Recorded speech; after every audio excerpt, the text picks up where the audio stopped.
My name is Margarita Hill, and I'm 60 years old. For most of my life, people, including my own children, thought they knew who I was. A tired widow, a woman who'd lost too much, too late in life, and didn't have the strength to start again. They saw wrinkles where I carried wisdom. They saw silence where I was building plans. But they were wrong. The day I changed the locks on my old house was the same day I paid cash for the mansion next door. I didn't do it for revenge or pride.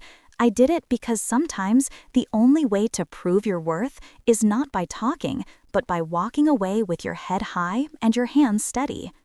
When my husband Robert passed away 8 years ago, everything seemed to crumble at once. The man who had once promised me the world left behind a mountain of debt, unpaid taxes, and a family too proud to admit we were broke. My children, Andre and Tasha, both in their 30s, moved out as soon as they realized Mama couldn't afford college tuition for the grandkids or help with their mortgages. They stopped calling as often, stopped visiting altogether. At first, I blamed myself. I replayed every decision, every sacrifice. Maybe I'd loved them too softly. Maybe I'd shielded them from the truth that sometimes love can't pay bills. So I sold everything that had a price tag: Robert's old car, my jewelry, even the wedding china we'd never used. I packed what I had left into 3 boxes and moved into a tiny apartment on the south side of Atlanta. But poverty, or what they thought was poverty, was the best disguise I ever wore. It started with a simple idea. One evening, as I sat on the porch of that cramped apartment, I watched a group of neighborhood kids walk home from school. Their shoes were worn, their faces bright. I realized I still had something left, not money, but knowledge. I'd spent 30 years working in finance, teaching other people how to grow wealth they didn't understand. So I started teaching again, for free at first, in a little community center. By the 3rd month, I had a waiting list. By the 6th, I was charging. By the end of the year, I'd founded Hill Financial Literacy Workshops, a program that taught single mothers and retired veterans how to manage money, start small businesses, and rebuild credit. It spread faster than gossip at a church picnic. 1 grant turned into 5. 1 class turned into an online course. And before I knew it, I had what I thought I'd lost forever: independence. But I kept it quiet. I didn't tell Andre, I didn't tell Tasha. Let them think Mama was struggling. Sometimes silence is a woman's best armor. Everything changed 2 years later when the mansion next door to my old family home went up for sale. The same house my children had once called untouchable, the one they used to drive by just to imagine how real success looked. I walked into the realtor's office with my old leather purse, wearing a plain blue dress and a head wrap. The young man behind the desk barely looked up. "Ma'am," he said politely, "that property starts at $1.2 million. I smiled. "I know. I'll be paying in cash." He laughed at first, until I slid the cashier's checks across the desk. Silence, then the sound of his chair scraping back. That's the thing about power. It doesn't always announce itself. Sometimes it just slides quietly across a desk and changes the way people look at you forever. The day I moved in, Andre called for the first time in 6 months. "Mama," he said, his voice careful, "I heard someone bought that mansion next to your old house." "I did," I said simply. There was a long pause. "You what?" That was the day everything shifted. I remember standing on the balcony of my new mansion that first Sunday morning, sunlight spilling through the glass doors, the smell of fresh paint and jasmine from the garden below. I dreamed of peace, not luxury. I wanted silence that didn't ache, walls that didn't echo regret. But peace has a way of drawing attention, especially from those who once ignored you. It started with a text from Tasha. "Mama, we're coming by today. Heard you moved?" I stared at the screen for a moment, then typed back, "Yes, baby, I'll be home." Home. It felt strange saying that word again after all these years. I set out fresh flowers, brewed coffee, and baked cornbread, the same way my mother used to whenever guests came by. But this time, it wasn't just hospitality. It was a quiet reclaiming of power. When the black SUV rolled up the driveway, I saw my reflection in the glass door. A 60-year-old woman in a tailored cream blouse, her gray-streaked curls pinned neatly, her gold earrings glinting under the morning sun. My hands no longer trembled when I reached for the doorknob. Tasha stepped out first, looking around with wide eyes. "Mama, this place is incredible." Andre followed, his designer sunglasses hiding his expression. "You said you were managing, not living like a queen." I smiled. Maybe I learned a few new tricks. They followed me through the marble foyer, the open living space, the high ceilings echoing their disbelief. Tasha ran her hand along the staircase railing. "How'd you afford all this?" I turned, calm as a preacher on Sunday morning. "Hard work, prayer, and patience, the same way I raised y'all." They laughed nervously, thinking I was joking, but the truth wasn't a punchline. We sat at the long dining table, the one I'd had made by a local carpenter who built with soul, not speed. Andre glanced around like he was still trying to wake up from a dream. "So you really paid cash for this place?" he finally asked. "Yes," I said, pouring tea. "Every cent." He blanked. "But, Mama, last time we talked, you said you were behind on rent." "I was," I replied. "That was 2 years ago. Things changed." They both stared, waiting for me to explain, like children caught between disbelief and curiosity. I could have told them about the workshops, the investors, the foundation I'd built to help women rebuild their lives, but I didn't. Not yet. Let them feel the weight of their assumptions first. After lunch, we sat outside on the terrace. The view stretched out across rolling green hills and rows of magnolia trees. Tasha leaned back in her chair, sipping lemonade. "Mama," she said softly, "I guess we underestimated you." I looked at her, my daughter with her polished nails and tired eyes. "No, baby," I said. "You just stopped seeing me." Andre shifted uncomfortably. "It's not that, Mama. We just thought, after Dad passed, you didn't have anything left." I smiled sadly. I didn't. Not money, not help, not even hope for a while.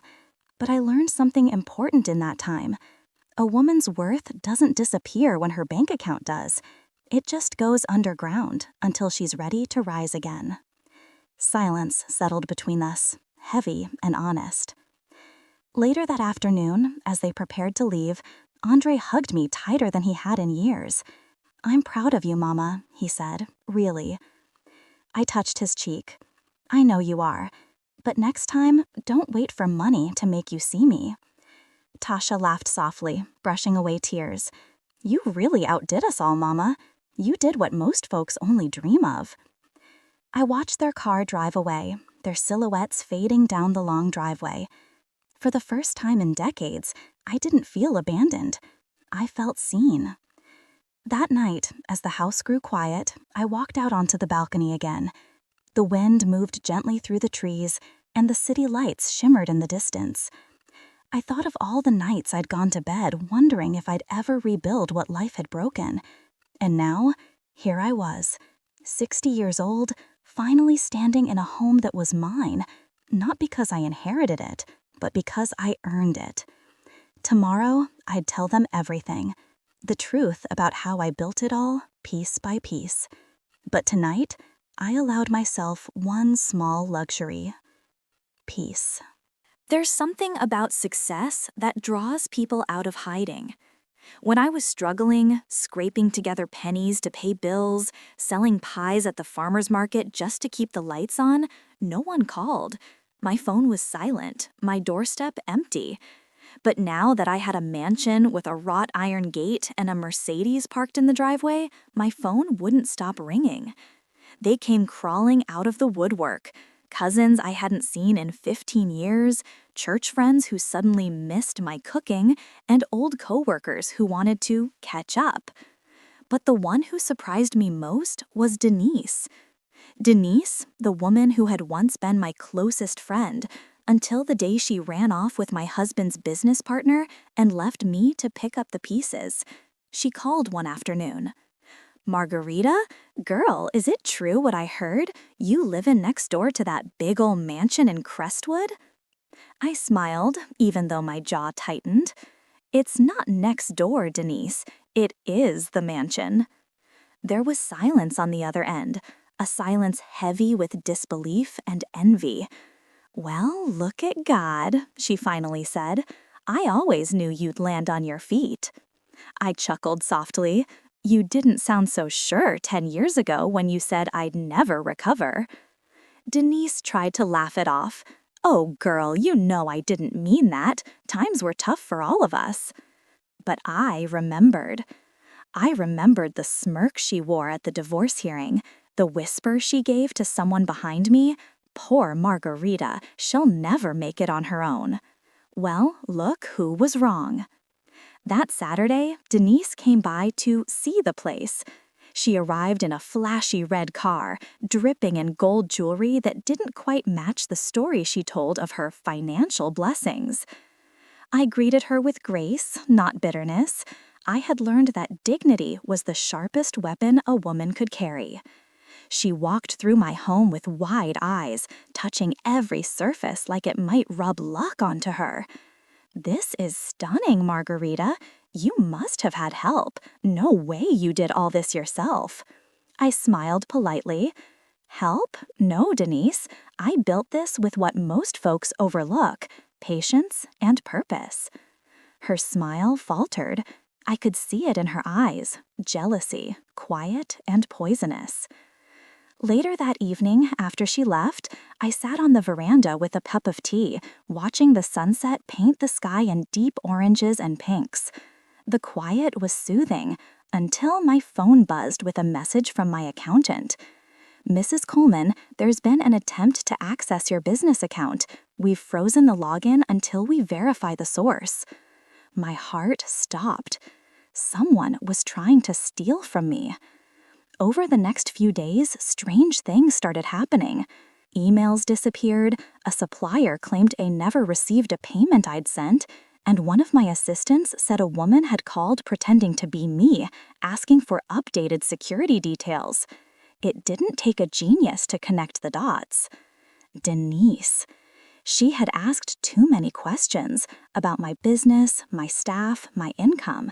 She'd lingered too long near my office.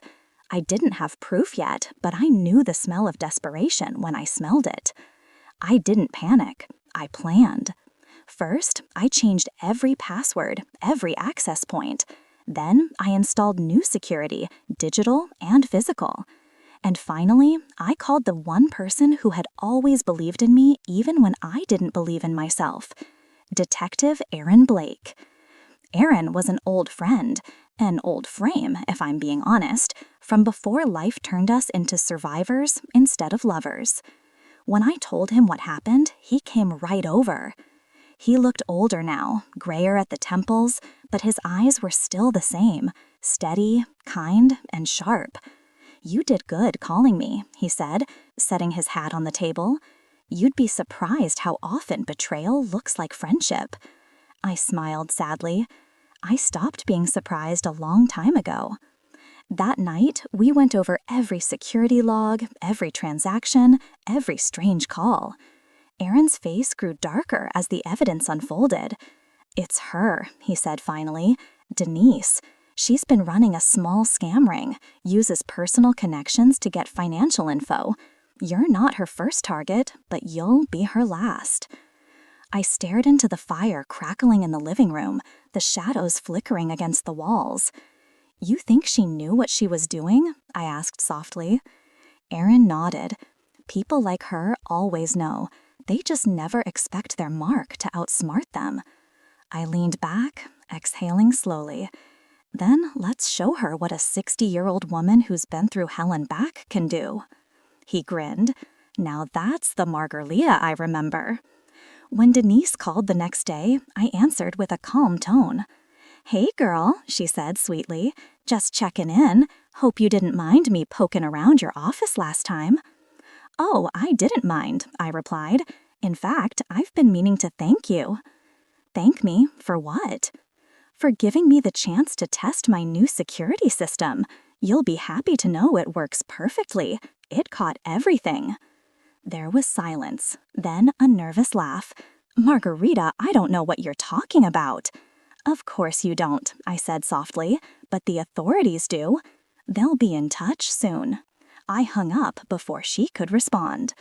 That night, Aaron called to say Denise had been taken in for questioning. Fraud, attempted theft, identity tampering, the works. I poured myself a glass of wine and sat by the window, watching the moonlight spill across the garden. You see, revenge wasn't what I wanted. I didn't need to ruin her. I just needed to protect myself. After years of being the woman everyone underestimated, it felt good to stand tall, unshaken, and free. You'd think peace would feel like silence, but in truth, it sounded like the faint hum of a refrigerator, the distant chirp of crickets, and the echo of laughter that wasn't there anymore.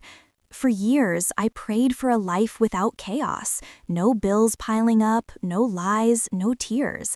And when it finally came, when the storms calmed and the money was steady, I realized peace could be lonely. My mansion was beautiful, wide hallways that smelled of jasmine, sunlight flooding through tall windows, art on the walls that I once dreamed of owning. But at night, it felt like a museum of memories. Every step I took echoed too loudly. Every room reminded me of someone who wasn't there anymore. It had been months since Denise's arrest. The story had gone around the neighborhood like wildfire. Margarita caught her own friend stealing, they said. Some whispered it like gossip, others said it like praise. And though I smiled through it all, inside, something ached. Because what no one understood was that I hadn't lost just a friend. I had lost a piece of the old me, the trusting, warm-hearted woman who believed everyone had good intentions. Now, I kept people at arm's length. One afternoon, I stood in the garden, pruning the roses. My hands, once soft, were now calloused, not from work, but from time. I'd learned that even luxury can't soften a guarded heart. That's when I heard the gate creak open. Aaron stepped in, hat in hand, his presence steady as ever. "You always did have a way with roses," he said, smiling faintly. I didn't turn immediately. "They're easy to care for," I said. "They don't lie. They bloom when you treat them right." He walked closer, hands in his pockets. "And yet, they've got thorns, too." I finally looked up, meeting his eyes. "So do I." He laughed softly. "You haven't changed much, Margarita. Maybe just sharper around the edges." "Sharp edges keep people from cutting too deep," I said, wiping my hands on a towel. Aaron studied me quietly. "You ever think maybe peace doesn't mean shutting everyone out?" I hesitated. Peace means safety. Safety means distance. He nodded slowly, as if weighing every word. "And distance means loneliness. You built all this." He gestured at the sprawling garden, the elegant porch, "but you're living like a queen in a locked tower."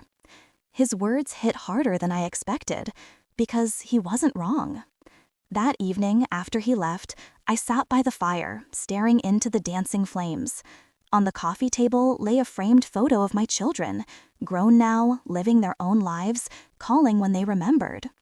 They loved me, I knew that, but love from afar still felt like distance. Then, one night, my phone buzzed with a message that stirred something deep in me. "Hey, Mom, heard about your new place. Can we visit?" It was from Elena, my youngest daughter, the one who had once screamed at me for selling our old home after the divorce, accusing me of erasing Dad's memory. My heart softened. I typed back, "Of course, baby. You and your brother are always welcome." But my hands trembled as I sent it. I hadn't seen them in nearly a year. When they arrived that weekend, I stood on the steps waiting, dressed in white linen, calm but nervous. Elena stepped out first, sunglasses hiding her eyes, followed by Marcus, tall and quiet as ever. They both froze when they saw the mansion. "Mom," Marcus said, eyes wide, "you bought this?" "Yes," I said, smiling, "cash." Elena frowned slightly. "I thought you said you were retired. Where did you get the money?" Her tone wasn't cruel, just skeptical. the way people sound when they can't reconcile what they see with what they believe. I replied, I invested wisely. Years of work finally paid off. They exchanged a look, half pride, half disbelief. Inside, I gave them the tour. Elena trailed her fingers along the marble countertop. Marcus stood by the window, staring at the pool. Finally, Elena sighed, It's beautiful, Mom, really. I just didn't think you needed something so big. I looked at her gently. This house isn't about need, sweetheart. It's about proof. Proof that a woman can lose everything and still build something new, by herself. For a moment, silence. Then Marcus smiled. You always were unstoppable. And just like that, a warmth I hadn't felt in years returned.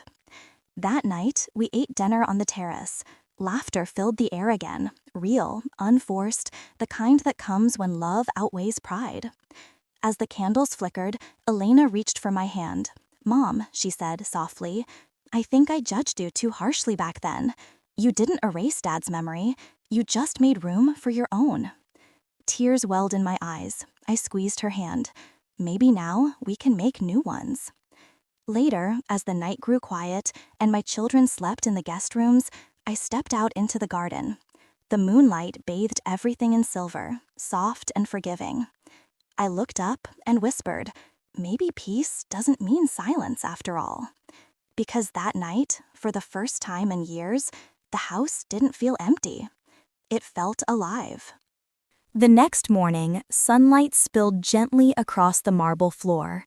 Margarita moved through her home with a rare lightness, the kind that follows a night of laughter and forgiveness. For the first time in a long while, she didn't wake to silence, but to the soft clinking of dishes and the sound of her children's voices drifting from the kitchen. It felt like home. But peace, she'd learned, always had a way of testing its own strength. Later that afternoon, while Elena and Marcus were out by the pool, Margarita decided to tidy up the west wing, the part of the mansion she hadn't fully explored since moving in. It was an older section of the estate, built long before the renovations. The hallway smelled faintly of cedar and dust, the wallpaper slightly faded. At the end stood a narrow door, half hidden behind a tall cabinet. She frowned. Strange, I don't remember this being on the blueprint. Moving the cabinet aside, she gripped the cold brass handle and turned. The door creaked open reluctantly, revealing a small staircase leading down. The air grew cooler, heavier with each step. At the bottom, she found a narrow cellar, not large but carefully arranged. Shelves lined the walls, filled with old books, dusty ledgers, and boxes labeled in neat handwriting. In the center stood an antique desk, its surface covered with letters tied in faded ribbons.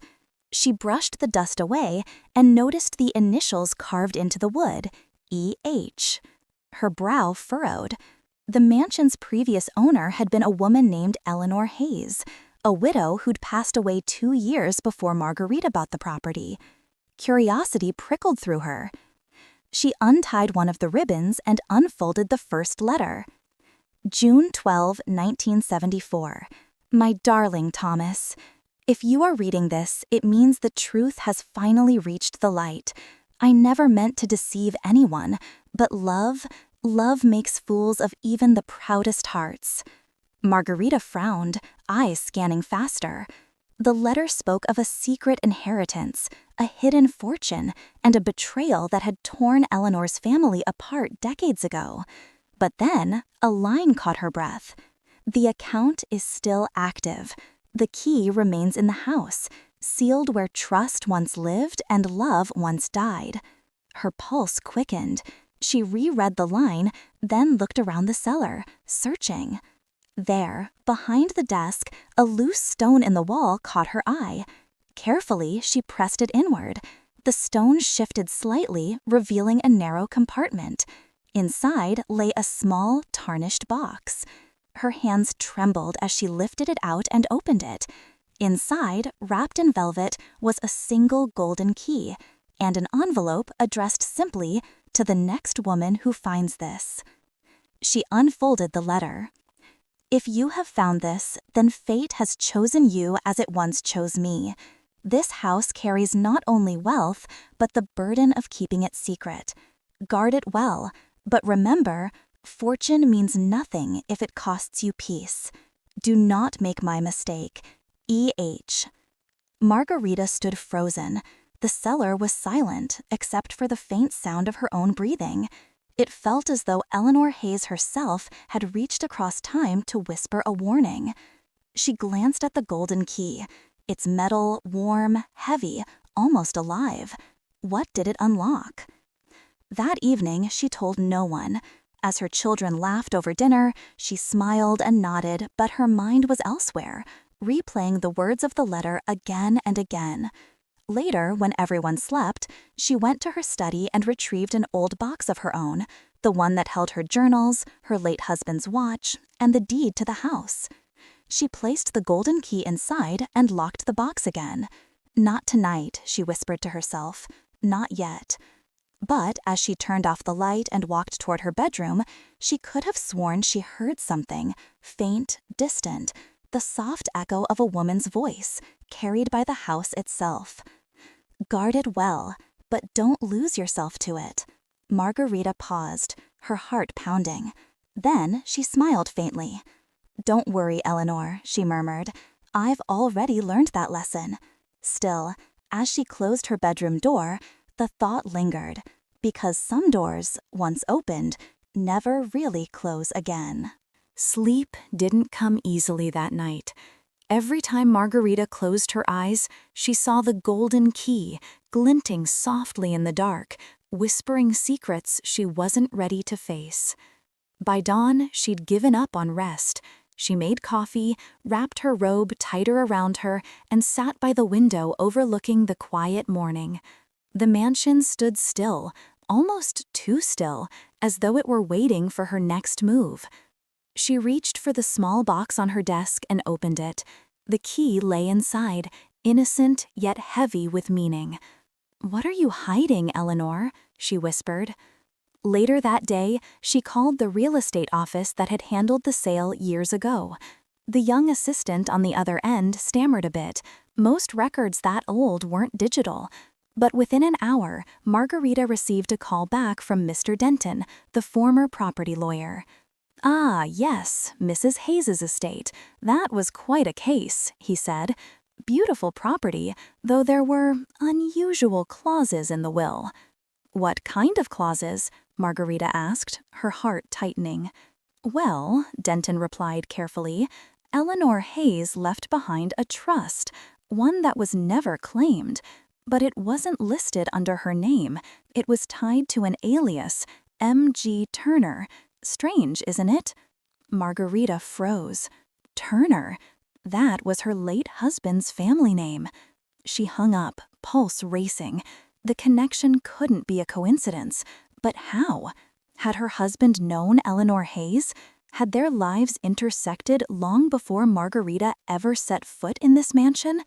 That evening, while her children chatted in the living room, she slipped away to the cellar once more. The air was thick with secrets. She lit a candle and walked to the far wall. For the first time, she noticed faint carvings, initials etched deep into the stone. E.H. plus T.T. Eleanor Hayes, Thomas Turner. Her husband. Margarita staggered back, hand trembling around the candle. "No," she whispered, "that can't be." But it made sense now, why her husband had always been drawn to this neighborhood, why he'd called this the one house he could never forget. He hadn't told her everything. The golden key wasn't just Eleanor's secret, it was their secret. The next morning, she couldn't hide her restlessness. Elena noticed. "Mom, you've been acting weird for days," she said gently. "Is everything okay?" Margarita forced a smile. "Just memories, baby. Old ghosts, maybe." Elena frowned. "Ghosts don't scare you, Mom. Secrets do." That line cut deeper than Elena realized. Margarita nodded slowly. "You're right," she said. "But some secrets, they protect you until you're ready to face them." That evening, she returned to the study. With steady hands, she unlocked her late husband's chest, the one she hadn't opened in nearly 20 years. Inside, among photos and letters, lay a small envelope marked in her husband's handwriting. "For when you finally find it." Her breath caught. She opened it. "Margarita, if you're reading this, then the house found you, just like it found me years ago. Eleanor and we shared something complicated.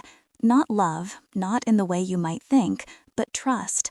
She saved me once, and I promised I'd keep her secret until someone worthy came along. That someone is you. The key belongs to both of us. What's behind it? It's your choice to reveal. Love always, Thomas." Tears blurred her vision. She held the letter against her chest, feeling both heartbreak and closure. It took her 2 days to find what the key unlocked. Behind the library's tallest bookshelf, hidden behind a false panel, she found a narrow safe. The golden key fit perfectly. Inside wasn't gold or money, but a collection of documents, deeds, and one thick envelope bearing her name.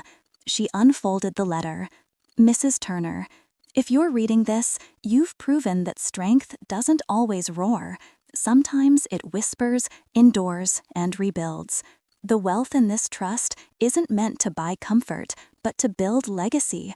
It's yours now. Use it to teach your children what true fortune is." Thereof.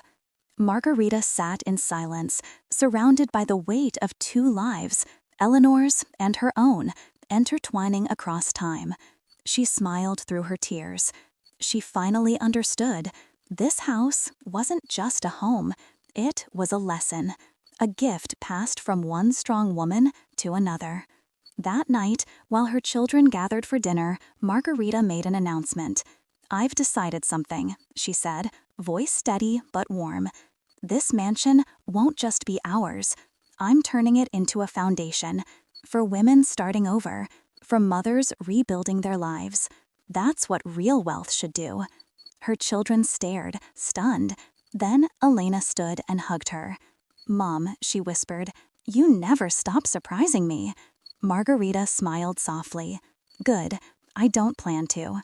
As the candles flickered around the dinner table, Margarita felt something lift from her heart. The house was no longer heavy with secrets. It was alive again, filled with laughter, purpose, and love. And somewhere in the quiet halls, the echo of Eleanor's spirit lingered, not as a ghost, but as a guardian. When the idea first took hold, Margarita couldn't sleep for 3 nights. She walked through the echoing halls of the mansion, every creak of the wood beneath her feet whispering the same thing: do something meaningful with it. Her children thought it was just another of her projects, but Margarita knew this one was different. This one was destiny. By the end of the week, the first blueprints of the Hayes Turner Foundation were taped to her kitchen wall. The foundation would offer housing, education, and counseling for women rebuilding their lives, mothers leaving abusive relationships, women released from prison, widows starting from nothing. Every brick of the mansion would serve a new purpose, a safe place for renewal. As Margarita stood in the front yard, sunlight spilling over her like a quiet blessing, she whispered, "Eleanor, we're doing this together." Her first challenge came sooner than she expected. The city zoning board wasn't exactly thrilled about converting a private estate into a nonprofit center. "You'll need approval from the neighborhood association," said the officer flatly. "And some of your neighbors, well, they aren't too fond of the idea." Margarita smiled. "Let me guess, they're not too fond of change either." The officer chuckled. "Something like that." 2 days later, Margarita walked into the neighborhood meeting wearing her signature mustard yellow blazer, head high, curls pulled into a proud updo. Some of the faces she recognized, people who had ignored her for years, who had assumed she was just the widow who lucked into that big house. When her turn came to speak, she didn't raise her voice. She didn't need to. I know some of you think I'm turning this neighborhood upside down, she began, but the truth is, it's been upside down for too long. There are women out there who need what I've been blessed with, and I'll be damned if I sit on a fortune while someone else sleeps in their car tonight. Silence. Then a single clap. It came from Mrs. Green, the oldest woman in the neighborhood, one who remembered the original owner, Eleanor Hayes. "You sound just like her," Mrs. Green said softly. "That house was built to help people once. Maybe it's time it did again." Within a month, permits were signed. By the end of the season, workers filled the mansion, painting, rewiring, turning empty rooms into classrooms and counseling spaces. The sound of hammers and drills filled the air, and Margarita loved it. Each clang felt like music, the heartbeat of progress. She spent long days on site, walking barefoot through sawdust, sipping coffee while planning budgets. It was exhausting work, but she felt alive again, truly alive. Then came Maya, a young woman, barely 30, standing at the gate one afternoon with a duffel bag and eyes swollen from tears. "I heard you help women who need a place to start over," she said timidly. Margarita studied her, the trembling hands, the bruised confidence. "Yes, baby," she said softly. "Come inside. You're home now." It was that simple. Maya became the first resident of the Hayes Turner Foundation. Within weeks, more women came, each with a story, each with a wound. A mother of 2 fleeing domestic violence, a teacher who lost everything in a divorce, a nurse recovering from addiction. Margarita learned their names by heart, one by one. Every night, she sat with them in the kitchen over tea, listening, not judging. Pain, she told them, isn't a chain, it's a lesson, and if you learn from it, it can make you unstoppable. They believed her, because she was living proof. Months passed, and the mansion transformed again, not physically, but spiritually. The laughter of women filled its walls. The halls that once echoed with silence now hummed with life, music, and hope. Margarita sometimes sat on the back porch at sunset, watching Maya and the others plant flowers near the old fountain. She thought of Thomas, of Eleanor, of the strange path that led her here. "Maybe this was always meant to happen," she whispered. "Maybe pain is just the map." One night, she received a letter, an invitation from the mayor's office. They wanted to honor her for extraordinary community service. Her children insisted she attend, even bought her a new navy blue gown. As she stood at the podium under bright lights, applause washing over her, Margarita smiled humbly and said, "I didn't build this foundation to be recognized. I built it because someone once believed in me when I didn't believe in myself. And I think that's the most powerful thing any of us can do, to see strength in someone before they see it in themselves." The crowd rose to their feet. Later that night, back at the mansion, Margarita walked through the hallways alone. She touched the golden key that still hung from her necklace and whispered, "We did it, Eleanor. They know now. They see what you saw." A soft breeze drifted through the window. Somewhere, a door creaked open, and Margarita swore she could hear faint laughter, like an echo from another time. She smiled through tears. It wasn't a haunting. It was a thank you. The mansion smelled of lavender and lemon oil that morning, the way Margarita liked it. Sunlight stretched across the marble floors, dancing through the curtains.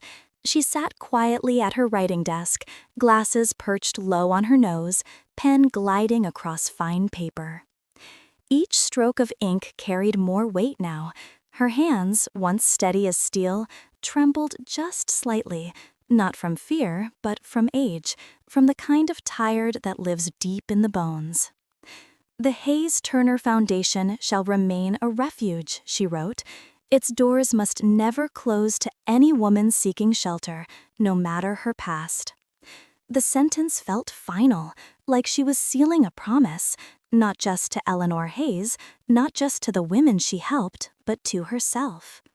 Her daughter, Lisa, knocked softly and peeked in. Mom, you've been up since 5 again. Margarita smiled, her pearl earrings catching the light.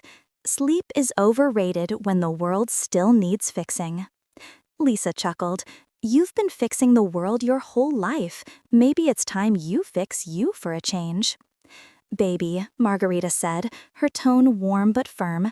When I stop doing, I stop living. I didn't survive all this just to sit still. Lisa sighed. She knew arguing was pointless. Her mother had always been a force of nature, a woman who'd built an empire of compassion out of pain and perseverance.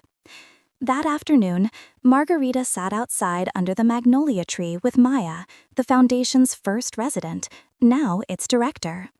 You've done good, girl, Margarita said, sipping sweet tea. Better than I ever could have dreamed. Maya smiled, brushing a strand of hair behind her ear. I just followed your lead.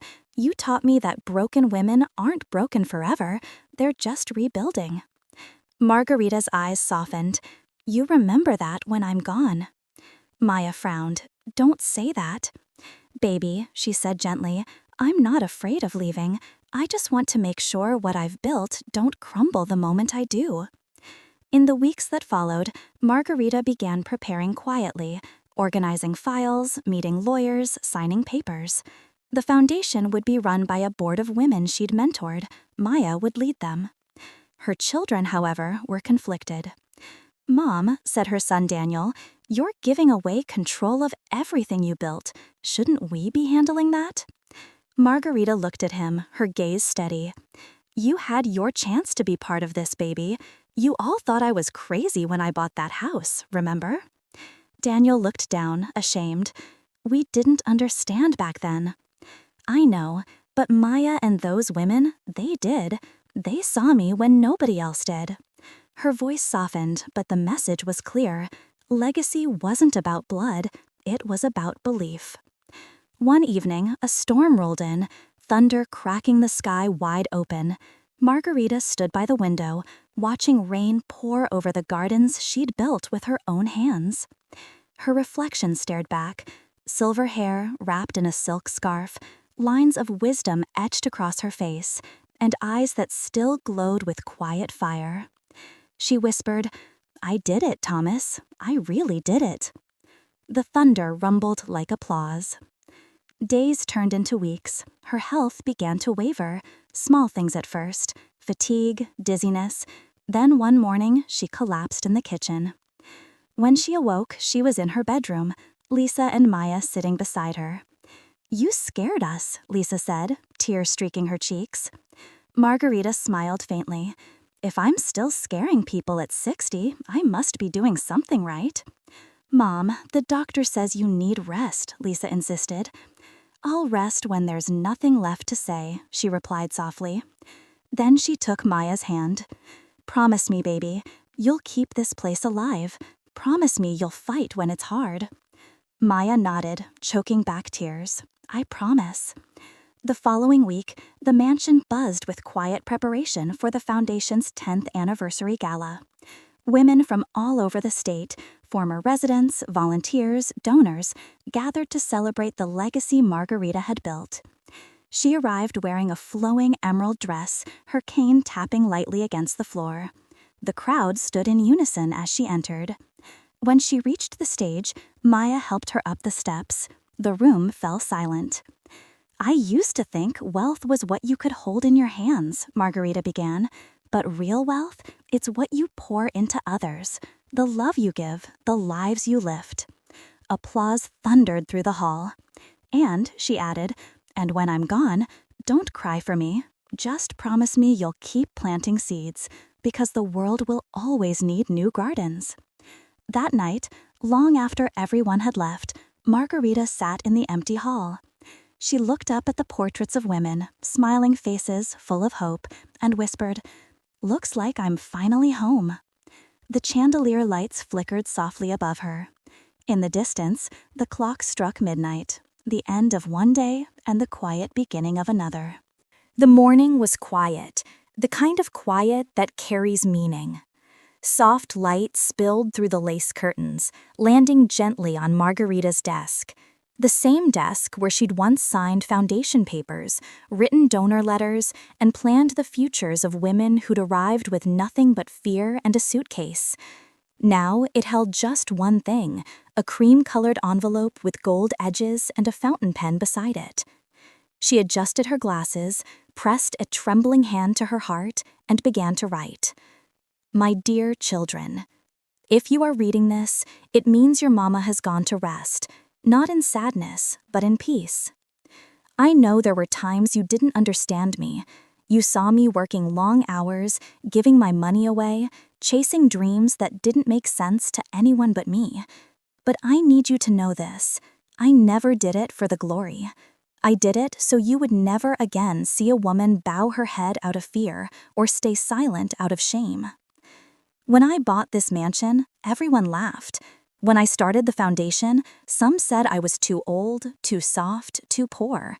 But you see, people like us, we build our kingdoms from broken bricks. And when they said I was crazy, I said, maybe. But even the crazy ones plant gardens where others see only dirt. Her pen paused. Tears blurred the ink slightly, but she kept going. Lisa, you have your father's fire and my stubborn heart. Use both wisely. Don't be afraid to start over.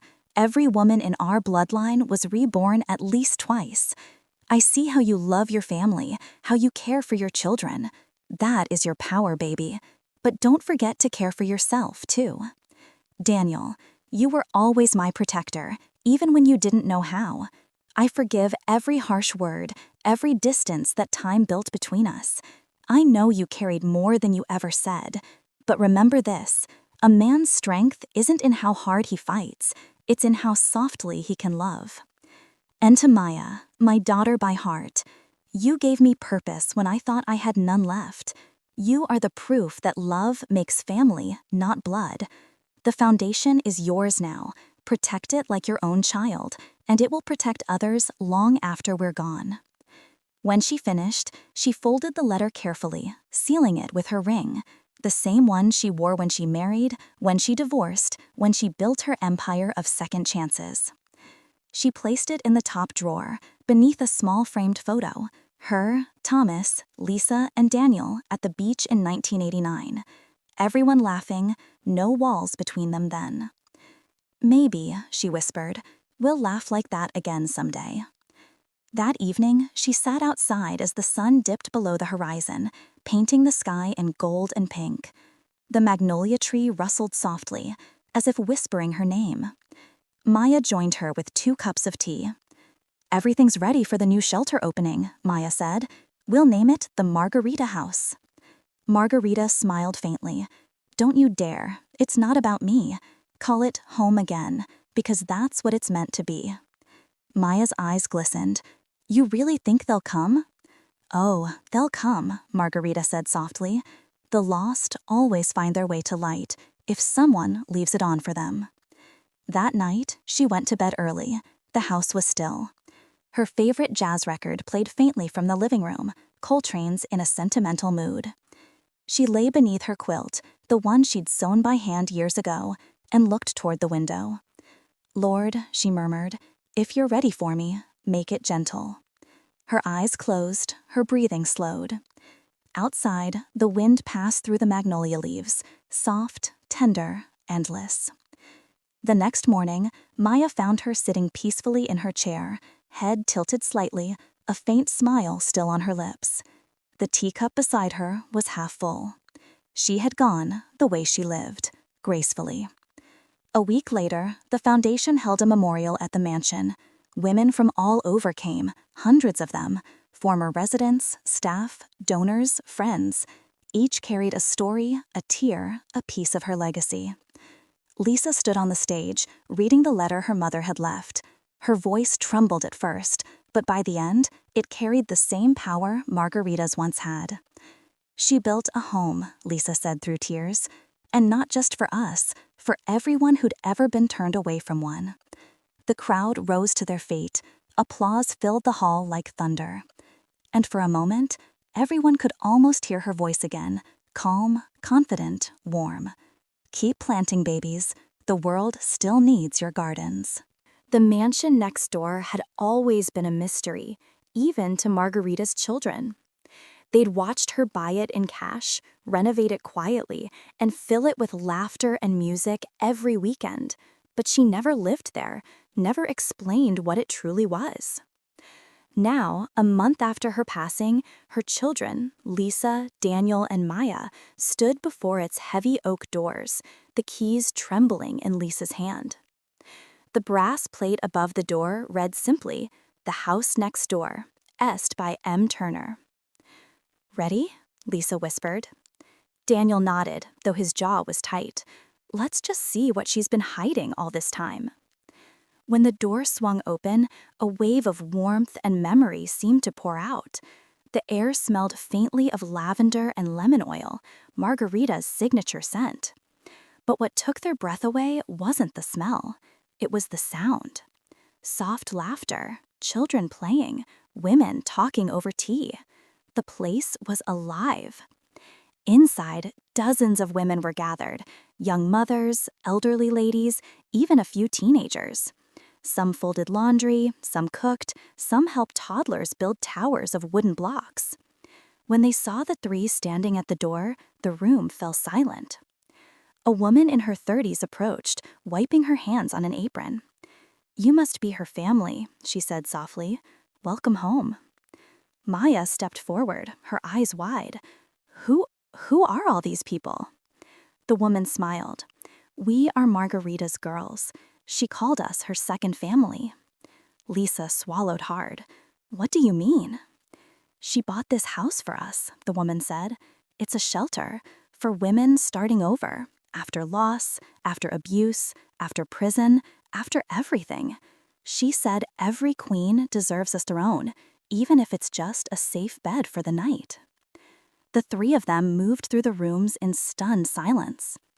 Each wall was filled with framed photos, women smiling, children in graduation gowns, families reunited. Each photo had a handwritten note below it. First day at her new job. Reunited with her son. Got her GED at 42. Lisa stopped in front of a large portrait, a painting of Margarita herself, sitting in her favorite green dress, eyes full of mischief and grace. Beneath it were words in her handwriting. "Don't cry for me. Finish what I started." In the living room, on a small mahogany table, lay a sealed envelope addressed to "My Children." Daniel picked it up carefully and opened it. Inside was a short letter and a key attached to a golden ribbon.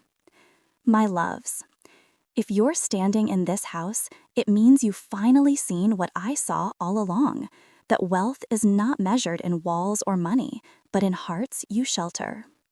This house belongs to you now, but I don't want you to sell it. I want you to live it. Let it remind you that love is an action, not just a word. And don't forget to laugh, my babies. The world already has enough sorrow. Don't let it take your joy too. Mama, Margarita." Lisa covered her mouth, tears streaming.